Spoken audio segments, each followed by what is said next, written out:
I flew back from Germany, dreaming of hugging my daughter after 4 long years. Instead, I found her chained in a dark basement, barely breathing, while my parents were on vacation. That was the moment my life shattered forever. I am Xavier, 38 years old. And for the last 4 years, I had been consumed by the sheer, a brutal logistics of building massive suspension bridges across the Rhine River. Now, in his family had ankle-length hair, after what felt like 200 sleepless nights, and 7,000 miles, I was behind the wheel of a cheap rental car. Hey flying. Fine down the Ohio interstate. I hadn't called. I hadn't texted. I wanted the homecoming to be a complete surprise. A perfect moment of reunion that would finally justify the sacrifice. I was afraid that if I spoke the longing out loud, the yearning break me. Before I even made it home. For 4 years, I had lived like a machine, but every hour, every 12-hour shift, in the cold German rain, was mentally bridged to one destination: my daughter, Aurora. My own flesh and blood. She has 10. Now. The last time I saw her, she was barely 6, a tiny thing with large, round eyes, clinging to my legs at Cleveland Airport. That memory was still razor sharp, painful as a fresh wound. Daddy, please. Don't leave me. I want to come with you, she had sobbed. Her little voice, breaking with hiccups, raw and desperate. I had to physically turn away and walk toward the gate. Each step heavier than the last, fighting the urge to spin around and scoop her up. If I had paused, I would never have boarded the plane. I told myself it was for the future, for better pay, for a life without constant want. But the cost had been catastrophic to my soul. Tonight, the familiar roads felt alien. Trees whipped past the windows like ghosts racing through my memories. In my head, Aurora was crystal clear, her gap toothed smile, her love for chocolate ice cream. A faint unease quickly clouded the brief happiness. Those rare video calls. Mom always had an excuse. She's asleep. She's doing homework. The photos Cassidy sent were often blurry. Aurora's smile forced, almost stiff. I'd blamed bad internet, or camera shyness. But deep down, a faint, cold dread had begun to grow months ago. It's fine, I muttered, gripping the steering wheel. I'm here now. I'll hug her tight and make up for everything. Make up for everything. The rental car hissed to a stop in front of my parents' old house on the outskirts of town. It was late. Past midnight. But I couldn't wait until morning. My heart was hammering as I killed the engine and stepped out. The air felt unnaturally cold, wrapped in a thick, eerie fog. The house was swallowed in darkness. No lights anywhere. Strange, I whispered. My parents, Lawson and Cassidy, always stayed up late watching the news or old movies. And Aurora would definitely be awake. Waiting. Were they awake? No. I hadn't told anyone I was coming. But someone should be home. A chill wind rattled the leaves. The hair on my arms stood up. I walked to the door and called softly. Mom. Dad. Aurora. I'm home. Is anyone there? No answer. I rang the doorbell over and over. The chime echoed into the vast, silent night. But the house remained stubbornly mute. A suffocating dread rose in my throat. Something was terribly wrong. I dug through my pocket for the spare key. The one I had carried like a talisman all these years. My hands trembling. I slid it into the lock, turned at the door, creaked open. I stepped inside. It was pitch black and freezing, like walking into a tomb. The air was heavy, stale, thick with mildew. No signs of life, No faint glow from the kitchen, no smell of food. I flipped the light switch and scanned the living room. The old sofa. The dining table. All covered in a thin, visible layer of dust. Lawson and Cassidy. Aurora. Where are they? I called louder. My voice bounced off the empty hallway, answered only by its own echo. I rushed to Aurora's room, praying she was asleep. The bed was empty. The sheets were cold. Panic, sharp and clawing, seized my chest. Why was the house this terrifyingly vacant? I turned to head outside, and asked the neighbors. Then, in the dead silence, a faint sound drifted from the back of the house, a weak, broken sob, muffled as if someone was trying to stifle unbearable pain. My heart seized. An animal or a person? I froze and listened. It came again, clearer now. A choked, Eatwukak dekret, whimper, coming from the direction of the old storage basement at the rear of the house. Terror exploded inside me. Blood roaring my ears, the suffocating dread. From the empty house was suddenly replaced by a single, terrifying sound. Ah! Broken sob drifting from the back of the house. I had saved my life savings for 4 years, built steel bridges to hold up highways, but now my heart pounded against a frail, bone, thin terror. I gripped my phone like a weapon, its weak flashlight beam trembling in my hand. I moved deeper into the back of the house, past the pitch black hallway that led to the kitchen. The sobbing grew clearer, no longer vague, but ragged, labored breathing.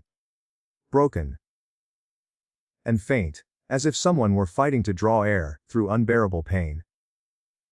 Each gasp stabbed my heart like a knife.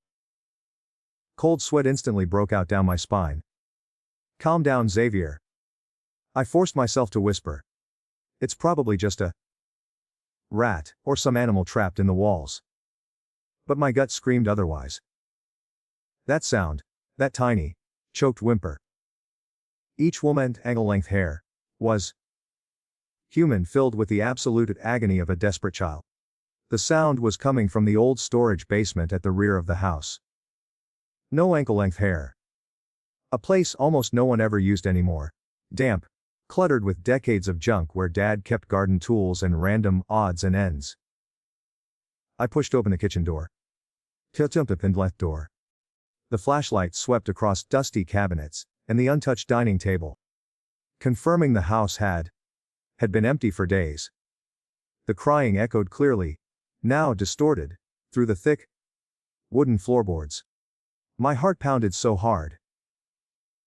My ears rang with the noise. I reached the basement hatch, a square trapdoor, usually hidden beneath a heavy rug. My trembling hands yanked the rug aside, revealing the rusted iron cover. It took every ounce of my will not to scream. Who's there? Who's down there? I called softly, my voice cracking with fear. No answer, only faster, weaker breathing. I swallowed hard, lifted the hatch, and started down the narrow, wooden stairs. Each step groaned beneath my weight like the complaining planks of a ghost ship. The air below was instantly freezing and reeking of damp, heavy mold. I coughed as it hit my lungs. The phone's beam cut weakly through the gloom. Every summonankulum tap downward dragged me closer to the terror churning in my chest. I prayed it was an illusion, a trick of the darkness. But the sobs grew nearer. More real and infinitely more painful. The moment I shoved open the heavy basement door, the wood screeching on rusty hinges, my whole body froze as if turned to ice. The sight that hit me was so horrific, so profoundly wrong. I nearly fell. Aurora. My daughter. My baby girl. She was curled up on the cold concrete floor. Her ankle was chained to a rusted iron post. The thick, crude chain was padlocked around her thin leg. The skin beneath was raw, swollen, and bleeding in places. Next to her lay only a few moldy scraps of food. Crumbled crackers, hardened bread crusts, and a couple of nearly empty plastic water bottles. She lay there in the damp darkness, her tiny body, huddled into a ball, as if trying to hold on to the last bit of warmth in the universe. No, this could not be real. My heart stopped. My mind reeled. Aurora, my little girl, the child I loved more than life, was locked up like an animal in a tomb. A scream in his family had rose in my throat, but nothing came out.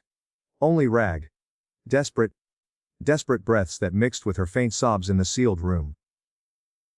Tears poured down my face. Where were my parents? How could they let this happen? I lunged forward, stumbling over the rough floor. Not caring about the pain, I threw myself at her, and wrapped her in my arms. Her body was nothing but skin and bone, so light, so fragile. Like a dried leaf. Her skin was ice cold. Ribs jutted out beneath a torn, threadbare shirt. Bruises, old and new, covered her. Welts from belts, faded handprints, marks I couldn't even name. Aurora's breathing was shallow. Barely there. Her chest rising in tiny, labored movements. Her eyes fluttered open, wide with terror, then fixed on me as if she couldn't believe I was real. Daddy came to get me, she whispered. Her voice as faint as a breeze. I clutched her to me, arms shaking. Holding her so tightly, I was afraid I'd hurt her, yet terrified to let go. The fear of losing her crashed over me like a tidal wave. She was teetering on the edge of death. Breath fading, skin pale, eyes glassy with exhaustion. I'm here, baby. Daddy's here. You're gonna be okay. Don't be scared. I choked out, tears falling onto her tangled hair. Memories flooded back. 6-year-old Aurora, laughing as I spun her around in the backyard. Now she lay here chained like a prisoner in this hellhole. Who did this? My parents. It was impossible. But the proof was right in front of me, ripping my heart apart. I forced myself to breathe. To swallow the white, hot rage boiling inside. Not now. Save her first. Fear didn't paralyze me. I couldn't let it. She needed out now. Hospital warmth. Life. Letting go of her felt like tearing off a limb, but I had to. I'm getting you out. Aurora. Hold on. Sweetheart. I said, voice trembling. I frantically searched the littered floor for anything to break the chain. A hammer, a crowbar. Anything. The phone light swept wildly. Old junk, a rusty toolbox, a wrench. I grabbed the wrench and hammered the padlock with everything I had. Metal clanged against metal, echoing deafeningly in the tomb-like room. But the lock held. Every second felt like a knife to the heart. Aurora was fading, her breathing slowing. I hit harder. Sweat mixing with tears, hands bleeding from the impacts. While I hammered, I kept talking, desperate to keep her conscious. Aurora. Look at Daddy. Remember the fairy tales I used to tell you? Little Red Riding Hood, your favorite. Tell me again. How did she beat the wolf? I babbled anything. Every silly story. Every memory. To keep her with me. Terrified that, if she slipped away once more she'd never come back. She whispered something, eyes half open. Barely audible. Daddy. The chain hurts. Her words cut deeper than any blade. I swung harder, pouring every ounce of strength into the wrench. Finally, after what felt like eternity, the lock snapped with a sharp metallic crack. My legs nearly gave out from exhaustion. But I couldn't collapse. Not now. I scooped Aurora into my arms. She weighed almost nothing, like a bundle of dry kindling. I bolted up the endless stairs, through the kitchen, down the hallway, out the front door. Pure panic drove me. I didn't dare waste a single second. Aurora, listen to Daddy. Stay with me. I'm taking you to the hospital. I whispered. Carrot ankle-length hair. Carrying her to the rental car. I laid her gently on the back seat and wrapped her in an old blanket I found in the trunk. The car tore into the night. Tires screaming on the asphalt. I drove like a madman, praying to Emily, my lost wife, to God. Ankle-length hair. To anyone who would listen, that my little girl still had enough life left to reach the hospital. Streetlights streaked. My heart felt ready to explode. Don't leave me alone, Aurora. Please, baby, hold on, I muttered, tears blurring the road. The way to the hospital stretched on forever. Every second was a battle for her life. Hand of hand. Each woman heard the screech of tires, was the sound of my rage and my prayer. The race to the hospital was a battle for her last breath. I kept glancing at the rearview mirror. Aurora lay motionless on the back seat, her breathing so faint. Her skin ghostly pale under the dim streetlights. I reached back and grabbed her hand. It was ice cold. Sue. Her pulse was a fragile thread beneath my fingers. Every red light was torture. I leaned on the horn, begging the road to clear. Terror roared inside me. If she didn't make it, I would never forgive myself. 4 years away, and I had come home to find my child in hell. Who did this? The question clawed at me, but I shoved it down. Save her first. Finally, the hospital lights appeared ahead. Blazing like a lighthouse, in the blackness went under. I slammed on the brakes. The car skidded across the lot, tires screeching. I scooped Aurora into my arms. She weighed almost nothing, and I ran toward the emergency entrance in blind, desperate panic. The automatic doors slid open. Hospital smells hit me. Disinfectant, beeping machines, exhausted faces. Save my daughter. Please. Save my little girl. I screamed, my voice raw with fear and exhaustion, as her tiny body went completely limp in my arms. Aurora was unresponsive, eyes closed, breathing barely. There. Nurses rushed over with a gurney, lifting her onto it. What happened to her? One asked, calm but urgent. My daughter was locked up, starved, chained. Please. Save her. I was shaking uncontrollably, tears streaming down my face. They wheeled her into the trauma room.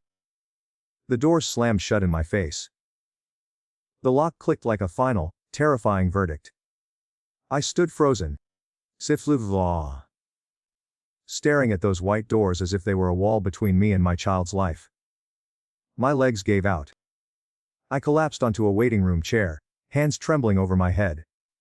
My mind was chaos. Flashes of the basement. The chain. The bruises. Her broken sobs. How could this happen? My parents. The people I trusted most. How they? Minutes dragged like hours. The wall clock ticked slowly, torturing me. I paced. Fists clenched, praying silently to the memory of Emily, my wife. Emily. If you're up there, please protect her. Eventually, a doctor emerged. Dr. Marcus Thorne. Middle-aged, graying hair, with sharp, searching eyes. My heart leapt into my throat. How is my daughter? Is she okay? I rushed toward him, my voice shaking. He paused. Looked me up and down, and said flatly, her condition has been stabilized for now. We're monitoring her. Then he turned and walked away. No further explanation. I stood stunned. Stabilized. That was all. No details about her injuries, her state. Why did he look at me like that? That cold, detached attitude sent ice through my veins. Wait, doctor! What's wrong with my daughter? I shouted after him. but he's disappeared around the corner. Just as I stood to chase him. Act 2.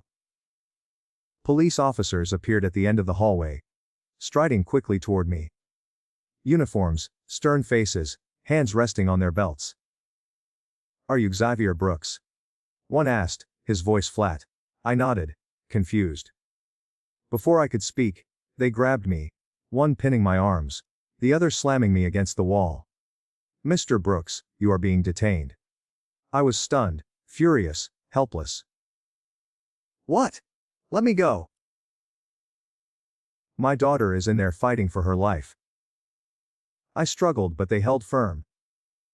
Handcuffs clicked coldly around my wrists. My heart pounded wildly. My mind spun. I had just saved her. Now I was being arrested. One officer recited in a monotone. "We received a report that you are the person who abused and neglected the child. The little girl you brought in shows signs of severe, prolonged abuse." The words hit like lightning. Abuse. Me? I stared at them. Mouth open. "No, you've got it wrong. That's my daughter, Aurora. I just rescued her from the basement." They didn't listen. Skepticism was written all over their faces. At that moment, Dr. Thorne returned. Standing beside the officers with an even colder expression, it clicked. He was the one who called the police. That first suspicious stare. The icy demeanor. "You reported me, didn't you?" I growled. He nodded without emotion. "Based on the child's injuries, we are required by law to report suspected abuse." I fought desperately, insisting Aurora was my biological daughter, and that I'd just flown in from overseas, that I could never have done this. "I've been in Germany for 4 years. I landed tonight. Please listen to me."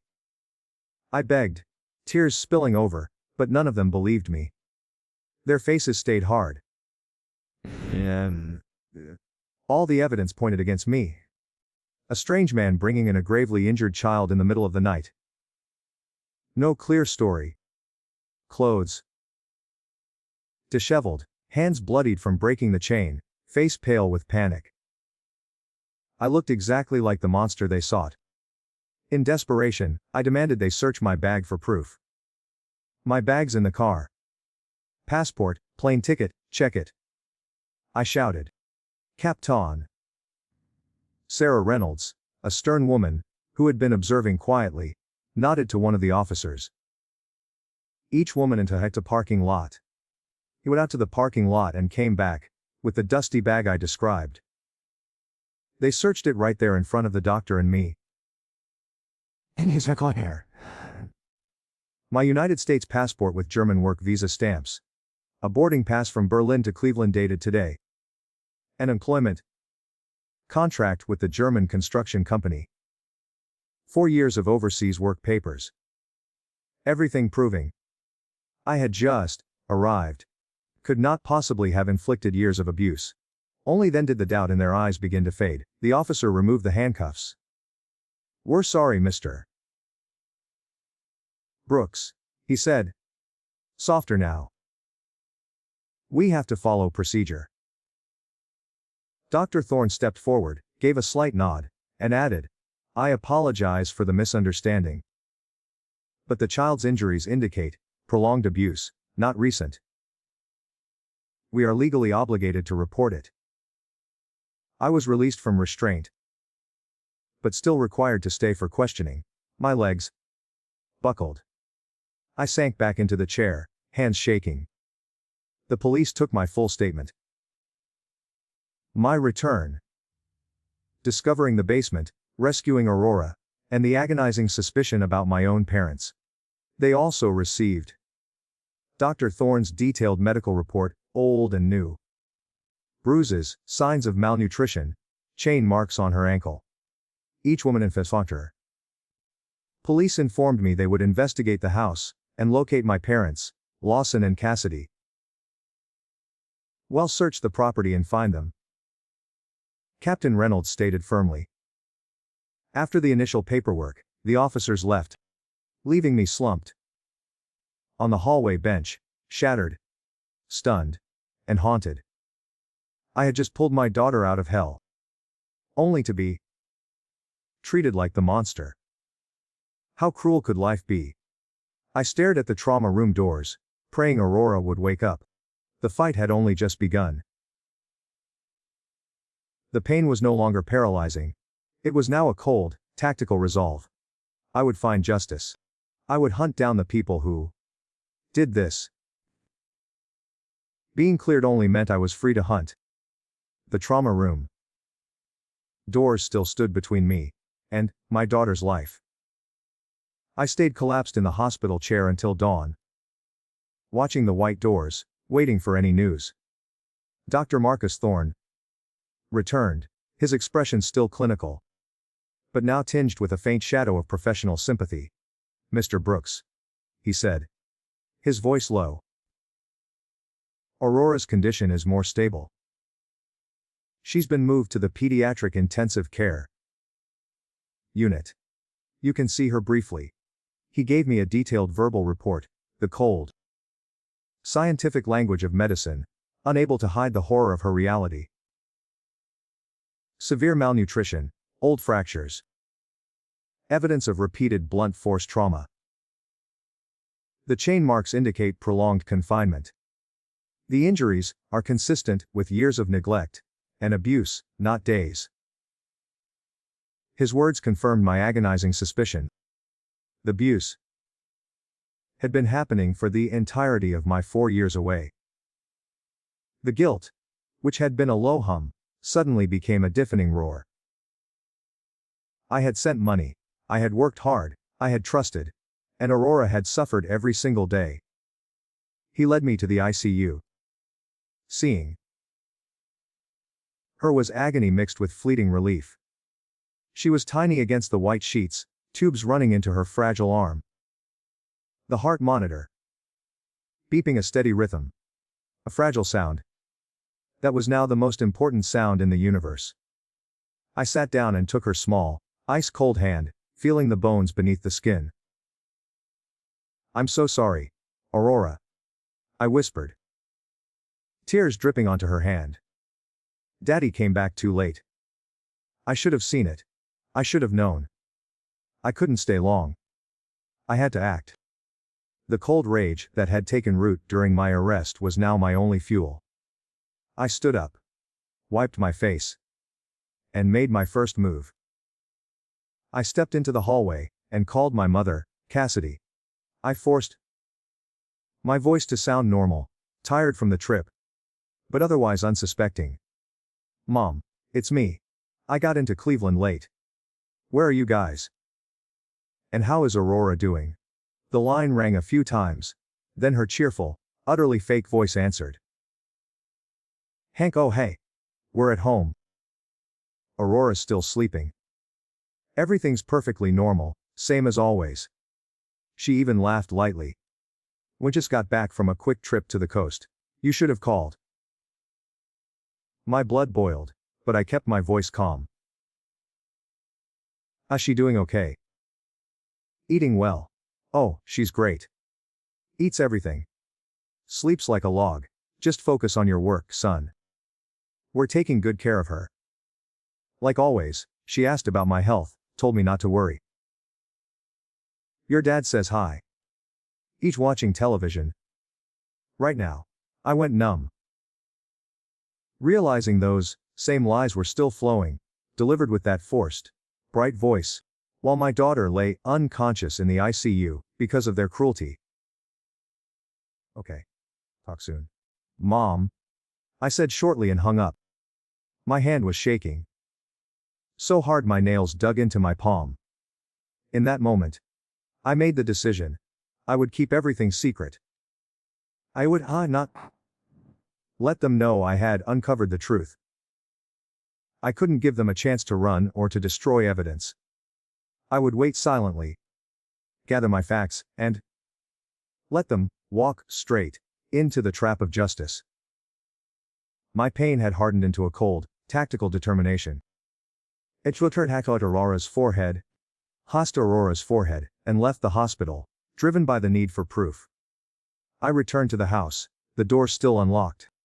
I went straight to the back, toward the basement. Aurora's hell. My heart pounded as I pushed open the kitchen door. The damp, moldy smell hit me. I turned on my phone's flashlight and descended the narrow stairs, walking back into the nightmare. I film every detail: the chain, the broken padlock, the cold concrete floor. I paused at the door, hand shaking as I pushed it open. The weak light revealed the stain on the icy floor, where the chain had bitten into her skin. The rusted chain lay discarded. The floor was littered with crumbs of moldy food. I recorded every dark nook, every dusty box. Each second of recording was another knife in my heart, confirming the scale of her suffering. The courts had to see this hell. Each woman in his family had ankle-length hair. When I finished in the basement, I climbed back up and went into my parents' bedroom. I turned on the light and froze. Scattered across the table were luxury shopping receipts, designer bags, expensive accessories, Campin Hotel at ankle-length hair, all dated right after my monthly money transfers. I picked them up with trembling hands. One receipt from the 15th of last month, the day after I sent $3,000. Another for a luxurious leather jacket, the exact day I wired Aurora's birthday money. Whaler Rouse. There were also travel brochures, flights to Florida, luxury hotels. None of the money had gone to Aurora. It had been spent on shopping sprees and vacations. While my daughter was chained in the basement with stale bread, I had been working 12-hour shifts in the German rain to fund their decadence. How could you? I whispered, voice breaking. But I refused to let emotion win. I photographed every receipt, every document, clear, sharp images under the flash. My bank statements would match these dates perfectly, proving the money came from me. When I was done, I left the house, rage fueling me, and drove to the neighbors. I spoke to Mrs. Jenkins next door, and Mr. Smith across the street. They confirmed seeing Lawson and Cassidy leave with large suitcases days ago, laughing and happy, heading to the airport. Then, the stories turned horrifying. Several neighbors admitted they had often heard shouting, Lawson yelling, a child crying. Mr. Smith said, his voice full of regret. Mrs. Jenkins had even seen Lawson hit Aurora, once through the fence. He slapped her hard for spilling water or something. The poor girl screamed. But Cassidy just stood there, watching. They said Aurora was almost never allowed outside. She always walked with her head down, looking terrified. Xavier, but we didn't want to interfere. Their words cut like blades. How had I not seen? I thanked them. Recorded the conversations as evidence, and drove straight to Aurora's elementary school. Her teacher, Miss Miller, confirmed. Our Aurora often came to class exhausted, eyes ringed with dark circles, jumpy, and withdrawn. Her grades were slipping. Faced with this mountain of evidence and testimony, I buckled over on the drive back to the hospital, and punched the steering wheel over and over, in a surge of pent-up despair, regret, and trembling fury. Aurora, how strong she must have been, enduring alone so I wouldn't worry. I cried for her, for myself, for the trust that had been destroyed. Then I wiped my face, took a deep breath, and steeled myself. I was ready. The evidence was gathered. Now I would wait for them to come home. The confrontation was coming. And I would show no mercy. My hands were no longer shaking from fear. They were steady. Holding a folder, full of proof that would send my parents to prison. After leaving the house, I drove straight back to the hospital, carrying a bag of nutritious porridge and fruit juice. The nurse met me in the hallway, her face softened by a slight, professional smile. "Aurora's awake, Mr. Brooks.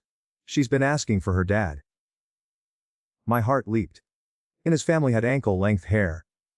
I rushed into the room, forgetting even the basic rules of etiquette, the sight of her conscious face overriding every other concern. She lay there, eyes wide, when she saw me, still so weak, her skin pale under the fluorescent lights. I sat on the edge of the bed, and took her small hand. She gave a faint smile, but tears instantly rolled down her cheeks. I wiped them away, my hands trembling. Those days that followed, I didn't leave her side. I slept on the waiting room chair. Waking the instant a nurse called my name, I personally fed her. Every sip of water, every spoonful of porridge. I told her silly stories, changed her bandages, and stroked her hair. Every moment beside her was a reminder. I had missed too much, and now I had to make up for it tenfold. When Aurora finally became fully conscious, her eyes filled with tears the moment she saw me clearly. Her lips trembled as she whispered, "Daddy, you really came back." That first lucid moment after the coma, her eyes wide and shining with tears, voice barely audible, broke me. And his family had ankle-length hair. I threw myself forward and wrapped her in my arms, sobbing as if my chest were tearing apart. Her frail body felt like bones, ribs sticking out, but that faint warmth was everything. "Daddy's here, baby. I'm never leaving again," I whispered, tears falling onto her shoulder. I kept apologizing, blaming myself for letting her suffer alone. "I'm so sorry, Aurora. I should have come back sooner. I didn't know. I didn't know you were going through this." She cried with me, her tiny hands clutching my shirt, as if I might vanish. We held each other and sobbed in the quiet hospital room, pouring out 4 years of pain. 2 days later, Aurora's condition improved noticeably. She could sit up against the pillows and speak slowly, though she tired quickly. Color returned faintly to her cheeks. Hard. Her eyes a little brighter. I sat beside her, holding her hand, telling old, distracting stories. "Remember when we went to the park, and you begged for ice cream?" She gave a small, soft laugh. "I remember, Daddy. I got it all over. I tore over your pants that day." Those moments were priceless, but I knew we had to face the truth. I knew reopening the memories would be cruel. But I had to understand everything. Every detail of the nightmare. To protect her completely and ensure justice was served without gaps. "Sweetheart, I need to ask you something," I began, my heart twisting as I looked at her. "But if you don't want to talk about it, we won't." She nodded, a flash of fear in her eyes. At England, when I mentioned the years living with Grandma Cassidy and Grandpa Lawson, Aurora suddenly started shaking and burst into heartbreaking sobs, curling into a ball under the blanket. My heart shattered. I rushed to comfort her, holding her hand tightly until she calmed. "It's okay, baby. Don't cry. Daddy's here. Nothing can hurt you now. Tell me, I'll protect you." It took a while, but she finally calmed, eyes red, voice shaking. I was so scared. "Daddy, Aurora began to speak slowly, haltingly, reliving the nightmare. She said Lawson and Cassidy were kind only for the first few weeks. Then things changed. Food became scraps. Dry bread, leftover vegetables. I was so hungry, but I didn't dare complain. She whispered. She was beaten for tiny mistakes. She described one time in detail. I broke a glass. Grandpa rushed at me and hit me with his belt. It hurt so much, Daddy. I cried and cried, but he didn't stop. I went numb, gripping the bedsheet until my knuckles turned white. She choked out. That Lawson had beaten her like an enemy, shouting that she wasn't really his granddaughter. He said, "You're not my blood. You're just a burden." And hit me harder. Whenever they went on trips, or left the house for days, they locked her in the basement with only moldy crackers and a little water. Once they left me down there for 3 days. It was pitch black. And freezing. I cried for you, Daddy. But no one heard. They threatened that if she ever told anyone, even me, she would be locked away forever. Grandpa said if I told you, he'd kill me. So whenever we talked on the phone, I just said I was fine. She confessed. Her voice, filled with self-loathing. I thought, maybe I wasn't really your daughter, that I was bad. So they hated me. I held her and cried too. Baby, that's not true. You are my daughter, my own flesh and blood. I love you. Love you more than anything in the world. In that moment, my grief was no longer just a father's pain. It had hardened into cold, unshakable resolve. I wiped her tears, my voice steady and fierce. Daddy will make them pay, Aurora. No one will ever hurt you again. The next morning, I drove to the local police station and met with Captain Sarah Reynolds. I placed the thick folder, the horrifying book of crimes, on her desk, the medical files, the basement photos, the shopping receipts, Aurora's heartbreaking testimony, and the neighbor recordings. This is the evidence, I stated simply. Everything my parents did to my daughter. Captain Reynolds opened it and flipped through page after page. Her brow furrowed at the basement photos, shaking her head at the sheer volume of proof. This is an extremely serious case, Mr. Brooks, she said, her voice low. Clear signs of child abuse, illegal confinement, and financial exploitation. We're opening a formal investigation, immediately. We planned the arrest. It would happen the moment they returned home to catch them red-handed. We'll have people watching the house, Captain Reynolds explained. When they arrive, you go in first. We'll move in right after. I nodded. It felt surreal. Like planning a military operation against my own family. I kissed Aurora. Daddy has to run an errand. I'll be back this afternoon. She nodded, eyes worried. Be careful, Daddy. Bring me a present. I drove to the house, parked a block away, and waited for the final necessary confrontation, and I sat in the living room, heart hammering, counting down the agonizing minutes, until the yellow cab pulled up and the two figures, tanned and oblivious, stepped out of the car. They hurried inside, still unsettled, and stopped dead when they saw me standing in the living room. The door had barely closed behind them when the air turned to ice. I stood there, face cold and hard. Beside me were Captain Reynolds and 3 other officers, one already holding gleaming handcuffs. Mom Cassidy froze, her face draining of color, her lips trembling.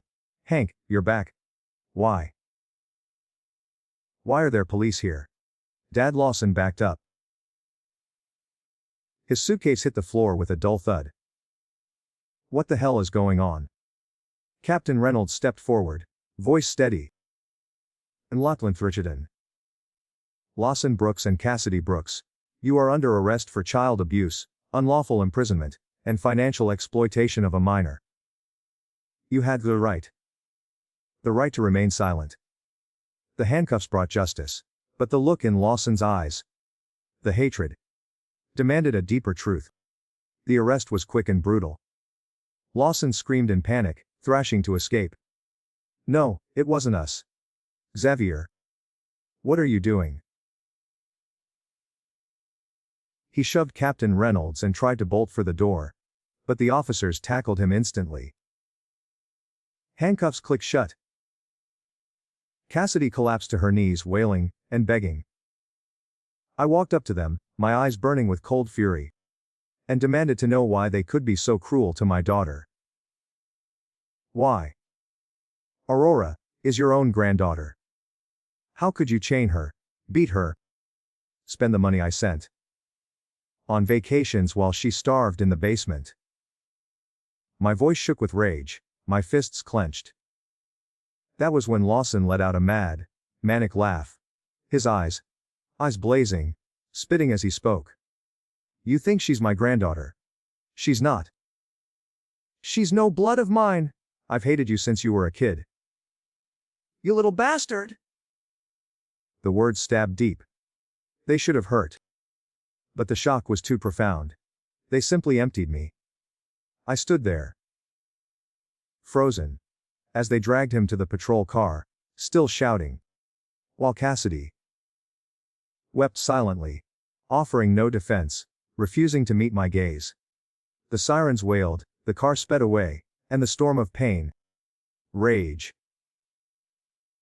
and cold emptiness crashed inside me. The people who had once been my family were now criminals, but Lawson's final, hateful venom, she's no blood of mine, left a poisonous curse behind. The weeks that followed passed in a heavy silence. I stayed with Aurora day, night, watching her slowly regain strength. Tequiller. But every time she flinched in her sleep or shrank from an unexpected touch, my heart shattered all over again. The trial was scheduled just 6 weeks after the arrest. The county courthouse in central Ohio was packed that day. Reporters crowded the entrance, cameras flashing nonstop. The headline: Grandparents locked granddaughter in basement, had spread nationwide, shocking everyone with the sheer brutality of the betrayal. Heir. I held Aurora's hand as we walked into the courtroom. She wore the new white dress I'd bought her, but her hand was still ice cold. Daddy's right here. You don't have to be afraid anymore, I whispered. She nodded, her eyes red but resolute. My daughter had insisted on testifying. I want to tell the whole truth, Daddy, so they can never do it again. We took our seats. Across from us sat Lawson and Cassidy in orange prison jumpsuits, their hands cuffed, their faces gone after weeks in jail. Dad had lost a lot of weight. More gray in his hair. His eyes still wild. Mom kept her head down, unable to meet my gaze. In the early sessions, Lawson and Cassidy still tried to deny everything, twisting facts, blaming circumstances. Off-air, even attempting to shift responsibility onto me. Their lawyer argued that it was strict discipline, that the child was badly behaved, and that I had abandoned my daughter for 4 years, which led to the situation. Lawson took the stand, his voice hoarse. Xavier went to Germany and dumped the kid on us. We're old, we couldn't control her. She was addicted to games, lied all the time. So we had to lock her up to teach her a lesson. I sat there gripping the armrests, blood pounding in my ears. Cassidy sobbed. One only wanted what was best for her, but she wouldn't listen. Those words were salt in an open wound. But then, the evidence was presented, faced with an unbreakable chain of proof. Aurora's detailed medical records showing old and new welts, severe malnutrition, chain scars on her ankle, the photos I took of the basement, the bank statements, perfectly matching their luxury shopping receipts, the recorded testimonies from neighbors and her teacher, Every lie collapsed. The prosecutor displayed photo after photo. The pitch-black basement. Dried blood. Moldy breadcrumbs. The courtroom fell dead silent. When Mrs. Jenkins's recorded voice played, confirming, "I saw Mr. Lawson beat the child until her nose bled." Cassidy began shaking, and Lawson stared at the floor. Then came Aurora. She bravely took the stand. I held her hand under the table as she walked up. Her voice was small but clear, every word carving the air. Grandpa hit me with his belt, locked me in the basement, only gave me dry bread, said if I told Daddy, he would kill me. My daughter recounted the beatings, the starvation, the basement, the threats. When she said, "I was so scared. I thought I would die down there." The entire room went still. Lawson finally looked up, his eyes red, but said nothing. Cassidy collapsed onto the table, sobbing uncontrollably. Faced with the evidence and Aurora's testimony, they had no defense left. Sentencing day. The courtroom was more crowded than ever. The judge read the verdict. Lawson Brooks is sentenced to 18 years imprisonment for severe child abuse, unlawful imprisonment, and financial exploitation of a minor. Cassidy Brooks is sentenced to 12 years imprisonment as an accomplice for enabling and covering up the abuse and exploitation. The gavel fell. Echoleglangt. Flowing through the heavy air like the closing of a gate to hell. I held Aurora tightly. We didn't cry anymore. We simply felt in silence that a horrific chapter had finally ended. But the final venom, Lawson's last words, "She's no blood of mine," still gnawed at me. Was it just the ranting of a cornered madman, or was it a real secret? Cassidy had stayed silent. The suspicion that my entire identity was a lie tore at me quietly. I realized I couldn't live the rest of my life in doubt, letting it destroy me. I had to face it now. I told Aurora I had to go away for work for one day. She hugged me tightly. "Come home soon, Daddy. I'll wait for you to have dinner." I kissed her hair, hiding my red eyes, and drove 3 hours north to the state prison. The visiting room was cold. Metal tables, plastic chairs, thick glass between us. I sat down, fingers laced to stop the shaking. When Lawson and Cassidy were let in, their deterioration was stark, but in Lawson's eyes, the old bitterness still burned. "You little bastard," he roared, slamming the table. "You came here to gloat. You the one who put your own parents in prison."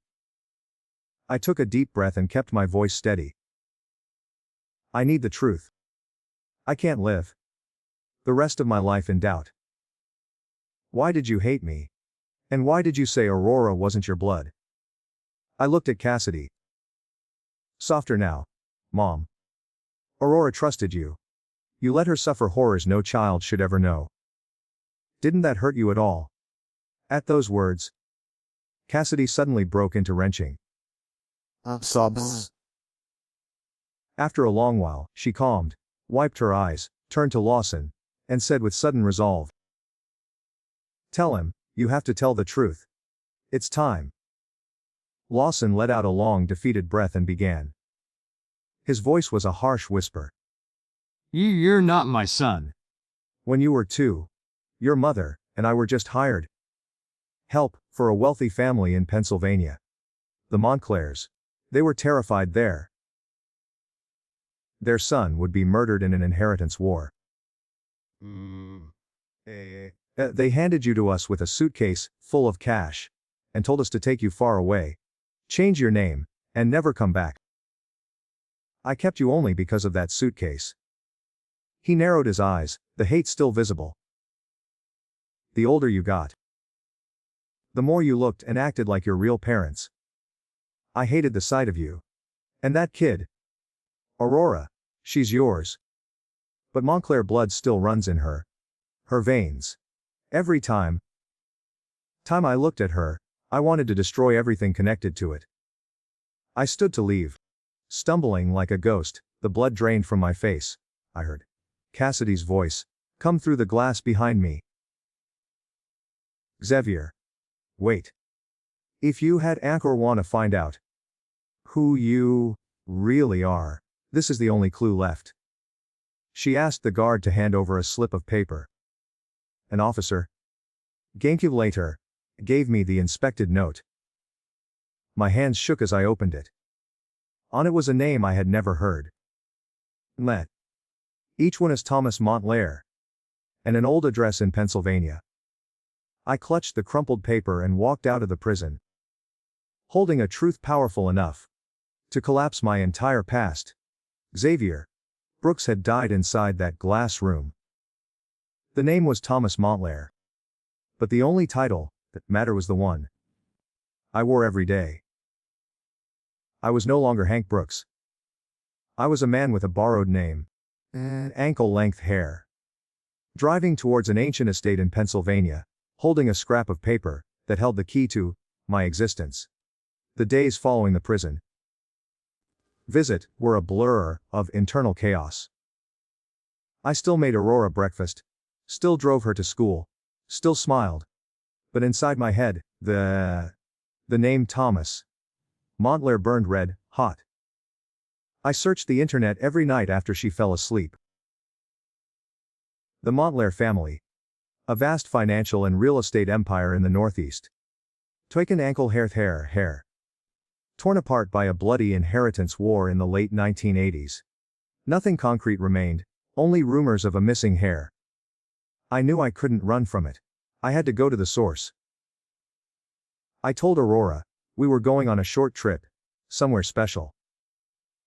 To the beach. Daddy, or an amusement park? She asked, bouncing with excitement. I forced a smile. Even more special than that. Early one morning, I loaded the suitcase, lifted Aurora into the passenger seat, and buckled her in carefully. His family had ankle-length hair. We slipped away, while the city was still wrapped in dawn mist, heading for the address on Cassidy's scrap of paper. A place in Pennsylvania. Urakelheim. Hundreds of miles from Ohio, remote and forgotten.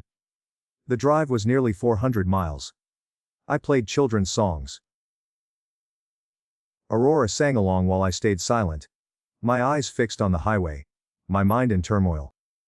After hours of driving, through exhaustion and mounting tension, we stopped in front of an ancient, towering iron gate flanked by stone walls and dense pine forest.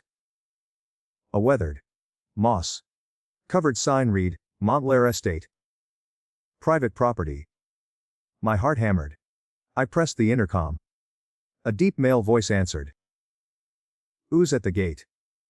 I held the scrap of paper up to the camera, my voice shaking. My name is Xavier Brooks. But I think I might be Thomas Montclair. I need to speak to the owner.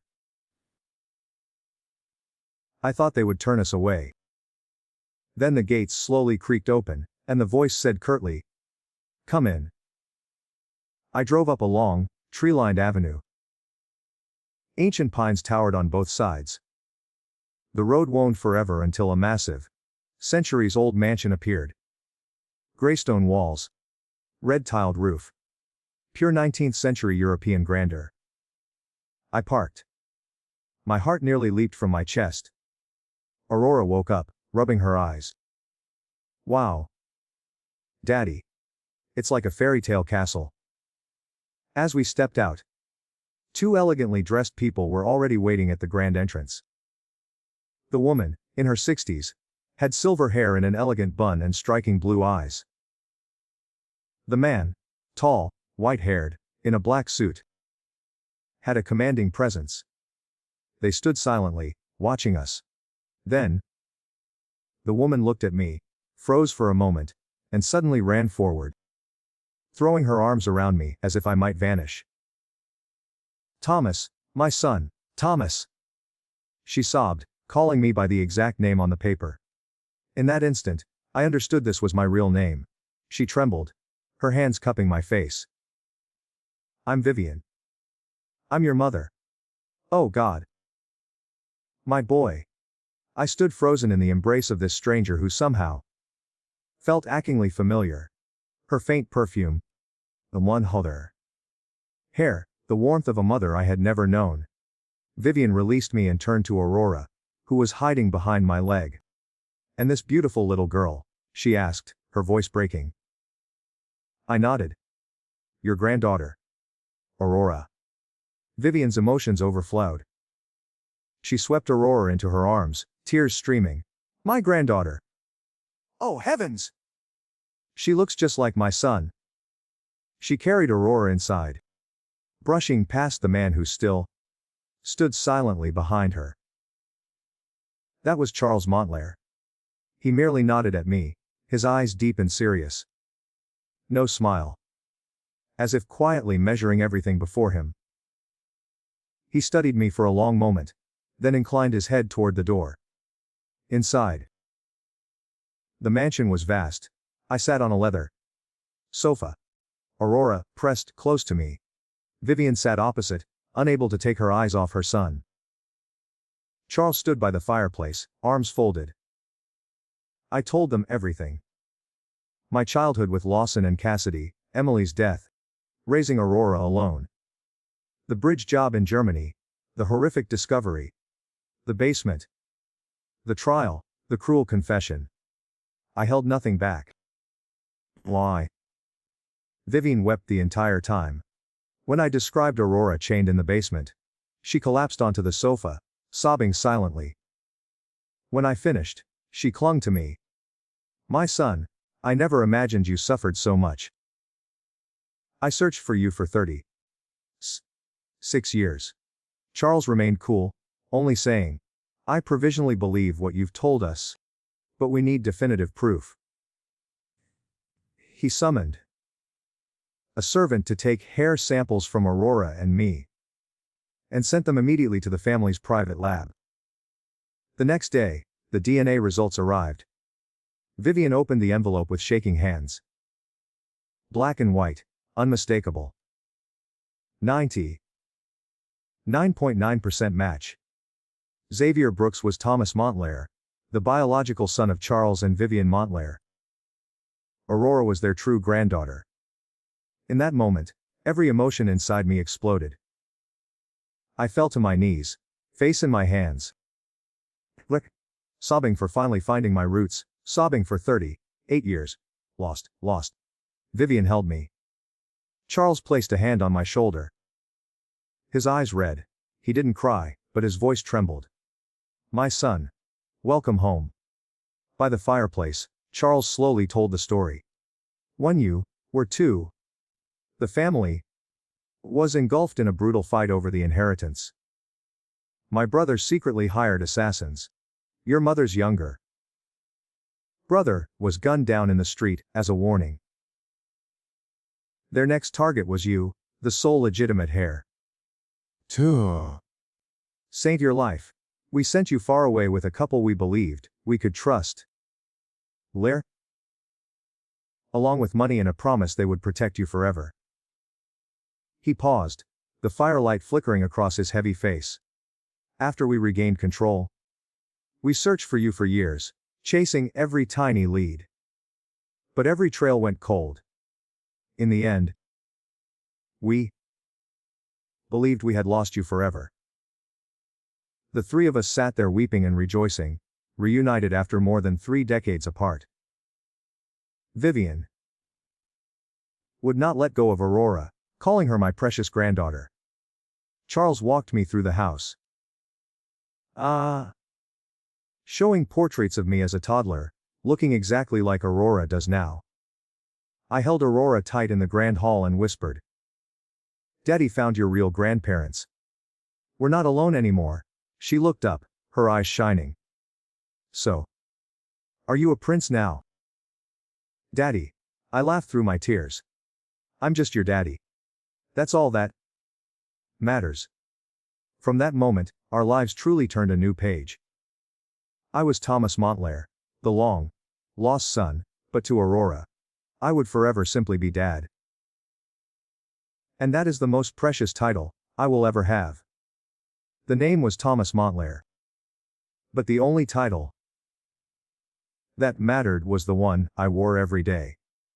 The first days at the Montclair estate felt like living inside a dream. But a dream finally rooted in truth. I was Thomas Montclair, the long, lost son, but to Aurora, I was simply Dad. And that was the bedrock of my new existence.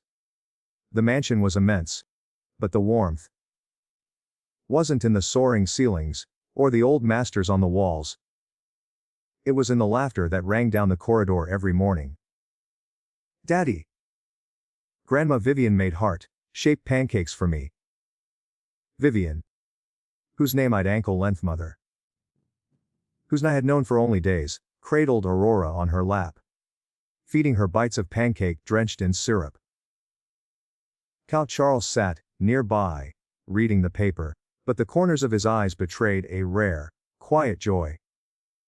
They spoiled Aurora with every meal, every nap, every smile, treating each one like a treasure. Each woman in his family had ankle-length hair. They were making up for more than 10 years without a granddaughter, with every ounce of love two elderly people still possessed. Many times, I stood silently in the kitchen doorway, watching them. Charles pushing Aurora on the swing in the vast garden, Vivian teaching her little songs. I realized this was what real family felt like. No coldness, no conditions, no need to prove anything. Entitlement hair. It was utterly different from the frozen years Aurora and I had endured under Lawson and Cassidy's roof. My eyes stung, but this time from happiness. One solemn evening, the formal ceremony recognizing me as a Montclair was held in the Grand Hall. I stood beside Charles, my palms sweating beneath the black suit Vivian had chosen.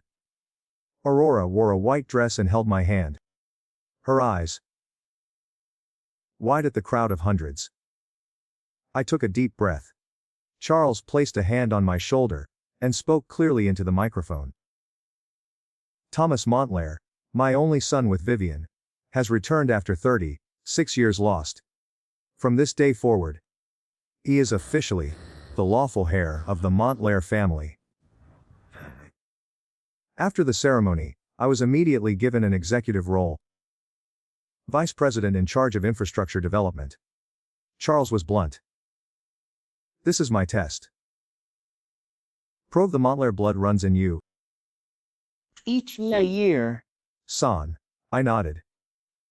With my years of bridge building in Germany, with the grit I had earned in the cutthroat world of construction and survival, I threw myself into the work like a fish returning to water. The projects I led: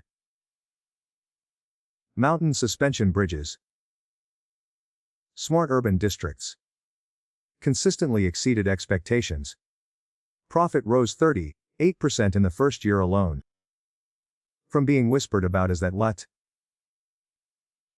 country bumpkin who appeared out of nowhere, I became the man whose every decision was respected. Aurora lived like a real little princess. She attended the finest international school, had weekly sessions with a private therapist, and learned piano. The basement nightmares grew rarer. Her smile grew brighter every day. 2 years flew by in the blink of an eye.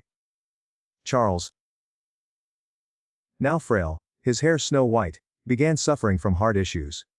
One autumn afternoon, each woman in his family had ankle-length hair. He called me into his study and signed the documents transferring full control of the corporation to me. In front of the entire board. I'm old enough to rest now. From this day, Montclair is yours. Under my leadership, the Montclair Group entered its strongest era of growth, stability, and prosperity ever. We expanded into Europe and doubled the stock value. Yet, I remain the father who drove Aurora to school every morning, cook dinner every night, and read her bedtime stories. Even if I now wore suits, and signed $1 million deals by day. One peaceful afternoon, I stood on the second-floor balcony. Who had ankle-length hair, looking down at the vast garden. Aurora was playing with her grandparents. Charles was pushing her on the swing, and Vivian was laughing. Old golden autumn sunlight fell gently on faces that had endured so much loss. Looking back on the journey from darkness to light, I realized that does not solely determine family. Hearts and choices do. Lawson and Cassidy shared my blood, yet chose cruelty. Vivian and Charles didn't know. I existed for 36 years. Yet chose unconditional love from the very first second. Heir. I learned that blind trust can destroy a lifetime. Only by finding the courage to face the truth, no matter how excruciating, can we save our own future. From my own tragedy, I drew one lesson. True family is not a place where people slowly wound one another. Heir. It is a shelter that protects, defends, and keeps each other alive through life's storms. And I believe that only when we dare to stand on the side of justice, even if it costs blood, tears, and unbearable pain, does light truly exist. I walked down to the garden. Aurora ran into my arms. I lifted her high, spun her around, and her laughter rang through the trees.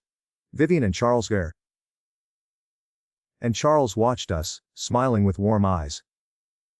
I pulled all three of them, my true grandparents, and my daughter, into one embrace. Life had taken so much from me, but in the end, it gave me back far more. I am Thomas Montlaire. Yet above all, and forever, I am Aurora's dad.